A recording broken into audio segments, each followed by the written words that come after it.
Kenapa UMNO dan Barisan Nasional begitu beria-ria sangat nak take over Kerajaan Negeri Sembilan? Kenapa?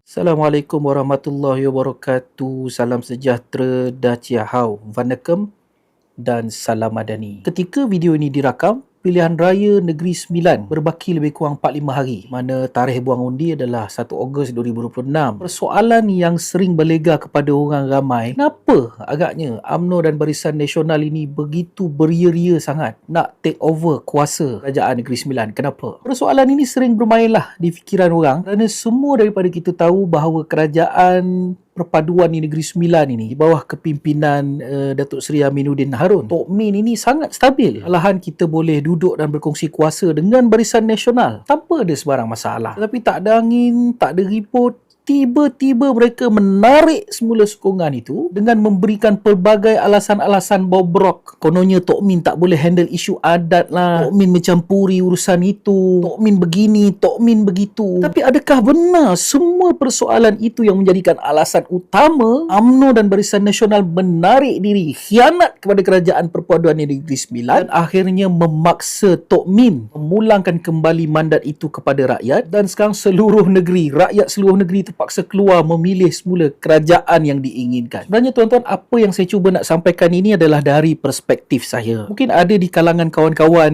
Pakatan Harapan pun tak setuju, tapi iyalah, ini pandangan saya. Yang pertama, kenapa UMNO dan Barisan Nasional begitu beria-ria sangat nak take over Negeri Sembilan? Yang pertama adalah kerana mereka nak create momentum ataupun menyambung domino effect daripada pilihan raya Johor membawa kepada pilihan raya Negeri Sembilan, terusnya selepas ini pilihan raya Negeri Melaka pula, dengan hanya satu tujuan sahaja, untuk memberikan tekanan kepada Perdana Menteri Datuk Seri Anwar Ibrahim supaya membubarkan parlimen dan kemudiannya mereka boleh masuk bertanding dengan membentuk sekutu baru dan kemudian mengambil kuasa yang paling besar, iaitu kuasa Perdana Menteri. Sebab tu kadang-kadang tak heran tau, ramai pengkaji-pengkaji, ahli-ahli politik, penganalisis, semua menyebut bahawa UMNO ini daripada awal ketika bergabung di dalam Kerajaan Perpaduan, mereka hanya sedang memulihkan kekuatan mereka untuk kembali berdiri teguh. Dan apabila mereka teguh, berdiri kuat, mereka akan mula berkhianat. Sebab tu tak heran sebenarnya tuan-tuan kalau kita tengok apa yang berlaku di Negeri Sembilan ini. Kerajaan yang elok berdiri, mereka khianat, tarik sokongan. Jangan cakap dengan saya lah ini alasan adat lah apa, ini semua bobrok punya alasan lah ini. Yang benar memang mereka tamak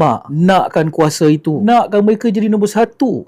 Itu sebabnya, itu je kuasa ceritanya. Mereka tahu Johor itu memang negeri mereka, kuatan seluruh jentera ada di Johor, maka mereka mulakan langkah itu di Johor. Kalau saudara imbas apa yang berlaku dengan PM ke-9, kalau orang dia sendiri, naib presiden dia sendiri jadi Perdana Menteri pun mereka boleh jatuhkan, apalah sangat Datuk Seri Anwar. Datuk Seri Anwar, Pakatan Harapan, ini bukan daripada kalangan Barisan Nasional dan UMNO pun. Cuma bila mereka nak buat move itu, mereka mesti nak kena the right time tau. Jadi bagaimana nak dapatkan the right moment? The right moment ni maksudnya berserta dengan momentum. Kemudian momentum pertama akan menimbulkan domino effect, bawa kepada tempat kedua. Tempat kedua pun mungkin mewujudkan domino effect, pergi pula ke tempat ketiga dan seterusnya sehingga ke seluruh negara. Matlamat mereka yang pertama adalah menjatuhkan kerajaan federal, itu yang pertama. Jadi kepada pengundi di Negeri Sembilan, menyelamatkan kerajaan Tok Min di Negeri Sembilan itu ibarat menyelamatkan kerajaan federal. Sebab itu tuan-tuan, kalau kita tengok UMNO dan Barisan Nasional ini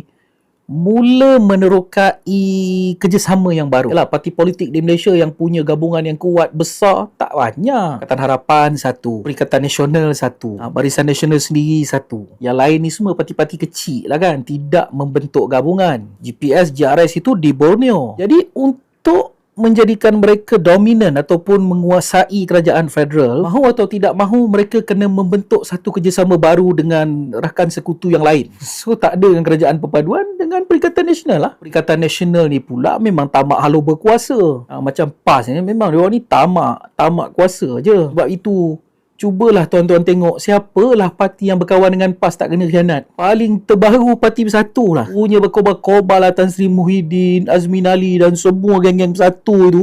Kobar nak jadi pembangkang yang begitu committed kepada perjuangan. Yang itu pun kena khianat dengan PAS. Gila.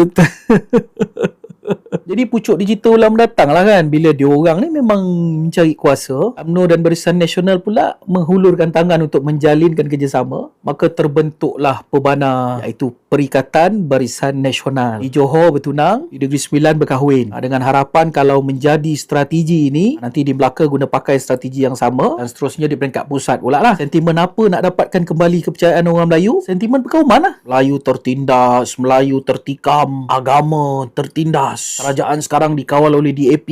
Sedangkan dalam semua komponen bukan di China, tapi dia letak betul-betul DAP tu China. Begitu. Itulah dia permainan persepsi yang mereka wujudkan. Jadi saudara yang tengok video ni jangan tertipu lah. Itu alasan yang pertama. Alasan yang kedua, walaupun UMNO dan Barisan Nasional mengumumkan panjang lebar dalam manifesto mereka, percayalah tuan-tuan, itu umum sajalah tu. Bukan betul-betul orang boleh laksana pun. Kalaulah UMNO ni berniat baik lah, diorang tak tarik lah sokongan kat Negeri Sembilan tu. Sebab semua yang dia cadang dalam manifesto dia tu, Tok Min tengah laksanakan. Malah jauh lebih baik yang Tok Min laksanakan daripada apa yang mereka cadangkan. Tapi apa yang menjadi key factor yang kedua? Key factor yang kedua adalah reserve kerajaan negeri, tuan-tuan. Reserve kerajaan negeri di bawah kepimpinan Pakatan Harapan Datuk Seri Aminuddin Harun berjumlah 1.3 bilion tau. Ini jauh beza dengan zaman Tok Mat 2018. Yang diorang kata bagus tu, ketika Tok Mat tinggalkan negeri, reserve 688 juta je. Hari ni darab 2 lah bang. Darab 2 reserve-nya. Sebab itu kita tengok, oi, negeri sekecil ini, reserve setinggi ini. Memang menggeletis dah seorang-seorang nak ambil duit itu.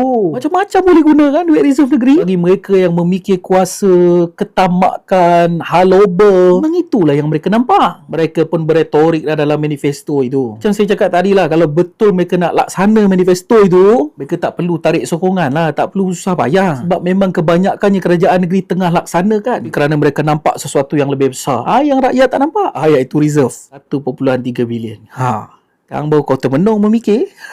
Cukuplah saya bagi 2 reason ni. Sebenarnya kalau ikut hati ni ada banyak reason nak cakap lagi. Sebab permainan yang dibawa oleh UMNO dan Barisan Nasional bersama dengan sekutu barunya Pebana ini, Perikatan Barisan Nasional, sentimen dia mudah saja. Melayu tertindas, Islam terancam, DAP kawal kerajaan, kedudukan raja-raja terganggu. Ini je naratif dia duk main pusing-pusing. Yang terbeli dengan nada ini, terbeli dengan naratif ini, termakan dengan penceritaan mereka. Itu yang beria-ria nak menyokong mereka tolak Datuk Seri Anwar. Saya kadang-kadang rasa kesian lah. Kesian pada Datuk Seri Anwar. Pertama, dia Perdana Menteri yang sangat kuat kerja. Yang ni anda tengok sendiri pun anda boleh tahulah. Dengan tak ambil gajinya. Tetapi orang yang kuat kerja macam ini, kerja demi negara pun, ada juga pihak yang tamak. Sebab itu, selepas pilihan raya Negeri Sembilan ini, kita kena tengok baliklah kerjasama dengan UMNO dan Barisan Nasional ini. Kadang-kadang kita terlalu jaga kawan. Akhirnya kawan khianat kita, tikam kita. Sakitnya tu di sini bang. Sebab itu apa jadi pada pilihan raya Negeri Sembilan ini pun, pasti ni Datuk Seri Anwar kena tengok balik. Kena teliti balik kerjasama dengan UMNO dan Barisan Nasional ini. Atas mereka pun dah ada sekutu baru dah.